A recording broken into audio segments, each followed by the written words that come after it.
Good morning, students. Today's subject is constitutional law, in which our topic that is going to be discussed for few last days is the important amendments of Indian Constitution.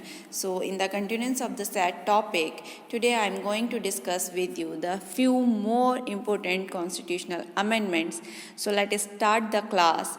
So in my last class, I left that 86th amendment. What was in that? And I told you that it was a very, very important amendment. So what was in the 86th amendment? 86वां संविधान संशोधन जो किया गया वो किया गया सन 2002 के अंदर, और ये वो अधिनियम था जिसने राइट टू एजुकेशन को, ठीक है, 6 से 14 साल के बच्चों को निःशुल्क और अनिवार्य शिक्षा का अधिकार दिया गया। ये अधिकार जो है वो फंडामेंटल राइट के रूप में दिया गया, मूल अधिकार के रूप में दिया गया, और इसी संशोधन के द्वारा संविधान में अनुच्छेद 21 का यानी कि आर्टिकल 21A ऐड किया गया, जो कहता है कि 6 से 14 साल के बच्चों को अनिवार्य शिक्षा प्रदत्त की जानी चाहिए, और ये सरकार का कर्तव्य होगा कि वो हर 6 से 14 साल के बच्चों को एजुकेशन प्रोवाइड कराए। तो आप देखते हैं सरकारी स्कूलों में जो 6 से 14 साल के बच्चे हैं उनको निःशुल्क शिक्षा दी जा रही है, वो इसी संशोधन का परिणाम है कि इसके द्वारा शिक्षा को जो है वो एक मूल अधिकार का दर्जा दिया गया है। ठीक है, चलिए आगे चलते हैं। इसके बाद जो संशोधन हुआ 86वें संशोधन के बाद, वो था 87th अमेंडमेंट, जो बहुत ज़्यादा तो बात नहीं करता है, पर टेरिटोरियल कॉन्स्टिट्यूएंसीज जो हैं हमारे स्टेट्स की और पॉपुलेशन जो है उसके अकॉर्डिंग जो सीमा निर्धारण की ये बात करता है कि किसी राज्य की जनसंख्या कितनी है उसके आधार पर उसका जो सीमा है वो निर्धारित की जा सकेगी। इसके बाद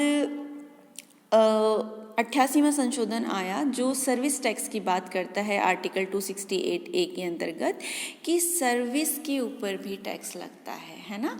तो हम अगर कोई सर्विस में हैं तो वहाँ पर जो हमारा टैक्स इम्पोज हो रहा है वो, और यदि हम कोई प्राइवेट सर्विसेज ऑप्ट करते हैं तो वो भी टैक्स पे करता है। ठीक है, तो वो सब इसी संशोधन अधिनियम के थ्रू आए थे, पर ये बहुत इम्पोर्टेंट नहीं है।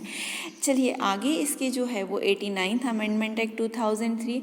देखिए मैं आपको वो सारे अमेंडमेंट्स बता रही हूँ जो अब तक हुए हैं, लेकिन उनमें से कुछ जो बहुत इम्पोर्टेंट हैं वो मैं स्पेसिफिकली आपको बार बार नोटिस करवाती हूँ कि ये जो संशोधन है ये बहुत इम्पोर्टेंट है, तो प्लीज़ इसे ध्यान रखेंगे। ओके, इसके बाद हमारा जो आता है वो है कॉन्स्टिट्यूशन का 89th अमेंडमेंट। इस अमेंडमेंट के थ्रू क्या हुआ, इसने क्या किया इस संशोधन अधिनियम में, it bifurcate the combined national commission for scheduled caste and scheduled tribes into two separate bodies, namely national commission for SCs and national commission for STs। देखिए ये बहुत इम्पोर्टेंट है। 89th अमेंडमेंट 2003 में ये हुआ, और इसके द्वारा क्या किया गया, हमारे पास एक कंबाइंड नेशनल कमीशन हुआ करता था, उसे तोड़ करके 2 नेशनल कमीशन बनाए गए। पहला National Commission for Scheduled Caste और दूसरा बनाया गया National Commission for Scheduled Tribe. इन दोनों के बारे में जो प्रावधान है वो अनुच्छेद 338 और 338A में दिए गए हैं। ठीक है, अब जो बात चल रही है, देखिए वो चल रही है नेशनल कमीशन बनाया जाए बैकवर्ड क्लास के लिए भी, तो इसके बारे में भी संशोधन जो है वो हुआ है, तो हम इसको आगे डिस्कस करेंगे। तो इसके बाद आया 90th अमेंडमेंट एक्ट 2003। ये क्या कहता है, provided for maintaining the erstwhile representation of the scheduled tribes in the Assam Legislative Assembly from the Bodoland territories, areas, district। ये बहुत ज़्यादा इम्पोर्टेंट नहीं है क्योंकि ये असम के अंदर जो शेड्यूल्ड ट्राइब्स हैं उनका लेजिस्लेटिव असेंबली में रिजर्वेशन की बात करता है। हाँ, ये देखिए 91st जो अमेंडमेंट है ये आपसे बहुत बार कॉम्पिटिटिव एग्जाम्स में पूछा गया है और पूछा जाएगा कि किस संविधान संशोधन के द्वारा काउंसिल्स ऑफ मिनिस्टर्स जो है मंत्री परिषद जो होती है उसमें मिनिमम कितने सदस्य होते हैं, ये किस संशोधन अधिनियम के द्वारा बताया गया था। तो वो था 91st अमेंडमेंट एक्ट 2004 में ये संशोधन हुआ और इसने कहा कि restricted the size of the council of minister to 15% of legislative members and strengthen the anti-defection law। इन्होंने कहा कि काउंसिल ऑफ मिनिस्टर्स की जो संख्या होगी वो लेजिस्लेटिव असेंबली में जितने टोटल मेंबर हैं ना उनका 15% होगी।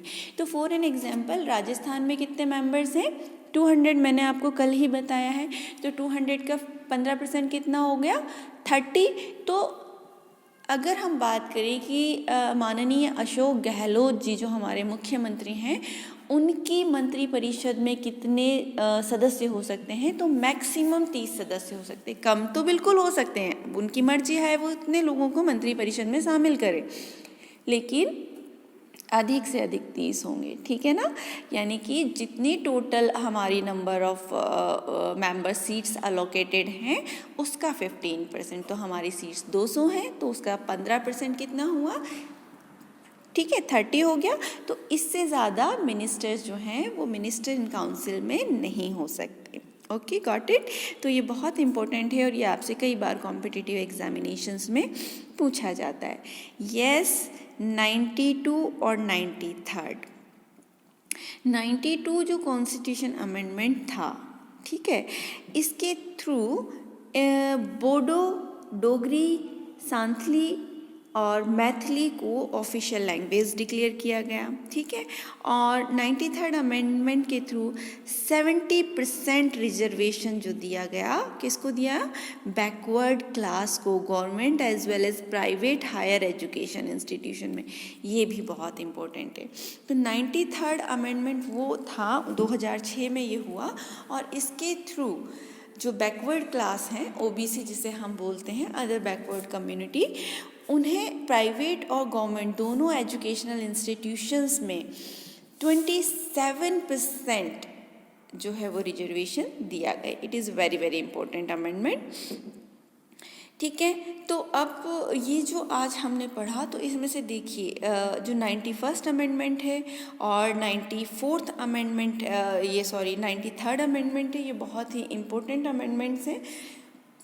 इसके अलावा 89th अमेंडमेंट बहुत इम्पोर्टेंट है, जो ये बताता है कि किस प्रकार जो नेशनल कमीशन था उसे 2 भागों में बांट दिया गया और एक का नाम national Commission for Scheduled cast रखा गया जिसके प्रावधान अनुच्छेद 338 में किए गए, और दूसरा था जिसके नेशनल कमीशन फॉर एसटी जिसके प्रावधान 338A में किए गए। तो ये बहुत ही इम्पोर्टेंट अमेंडमेंट्स हैं। इनमें से काफ़ी अमेंडमेंट्स आपसे कॉम्पिटिटिव एग्ज़ाम्स में पूछे जाएंगे, इसीलिए मैं आपको इनका इंट्रोडक्शन दे रही हूँ।